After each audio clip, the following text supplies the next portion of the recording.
Yo, what's up mga bay? Yo, what's up mga aquascapers? Ang gagawin natin for today is papakita ko lang yung hardscape tank na ginawa ko na forest style. Ayan, nakikita nyo guys is may nilagay na ako ng mga straight woods. May mga bato din sila sa baba para at least hindi tayo mahirapan mag-arrange. Ayan, nakikita nyo rin yung glue na ginagamit ko is yan ang ginagamit ng mga aquascaper para pagdikit-dikitin ng hardscape na ginagawa nila. For example, woods to woods, stones to stones. This time, maglalagay muna tayo ng brace para at least malagay na natin yung pathway na ginawa ko. Ang pathway pala na ginawa ko is gumamit ako ng slate stones. Ayan, nilagyan ko rin siya ng sand sa gitna para at least klaro ang daan niya and para hindi siya masira. Naglalagay na rin ako ng mga lava rocks na pang details sa ating hardscape tank and nilalagyan ko rin sila ng mga brace sa likod para at least pag naglagay tayo ng soil makakatipid tayo.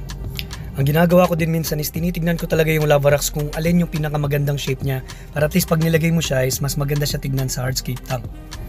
This time naglalagay na tayo ng lava rocks na pang background sa ating forest style. Ayan. Naglagay na rin pala ako ng aquaswell kanina, konti. And nilalagay na natin yung lava rocks, konti-konti. Then naglagay na rin tayo ng mga pang-details na driftwoods na parang mukha talaga siyang natural forest tignan. Ayan siya mga bay. Gumagamit din pala kami ng tissue para pagdikitin ng driftwood and stones. And sa mga naghahanap naman ng hardscape glue and glue for plants, PM lang tayo sa page mga bossing, meron tayong binibenta niyan. Then ang ginagawa din namin para makover yung mga butas sa likod is naglalagay kami ng mga lava rocks. Ayan, papakita natin guys.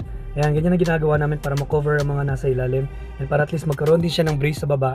Para at least hindi bumaba ang slate stones na nilagay natin sa taas. Importante din pala yung brace sa likod. Para at least pag dineliver yung aquarium, for example may nag-order, hindi talaga siya masisira. Yan yung napaka-importante kung bakit meron siya mga brace sa likod. Ang ginagawa natin ngayon is naglalagay na tayo ng mga lava rocks para sa ating road, yung mga pang details. Ito yung pinakamahirap, yung paglalagay ng mga small details sa escape tank.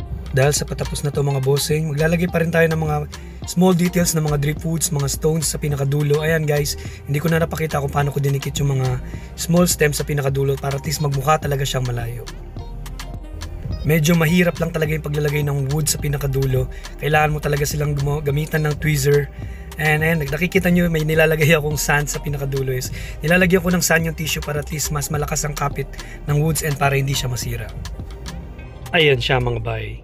Ang gagawin natin this time is lilinisin natin and kukuha tayo ng sand para at least matapos na ang hardscape tank na ginawa natin na forest style with small details and may nakatumbang kahoy sa gitna. Ayan guys, pinaflatten na natin yung sand gamit ang spatula. Sa mga gusto mag-order pala ng spatula na same like this is PM nyo lang kami sa page.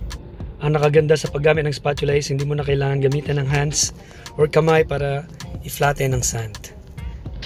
Ito na pala yung final result sa ating hardscape tank mga bossing.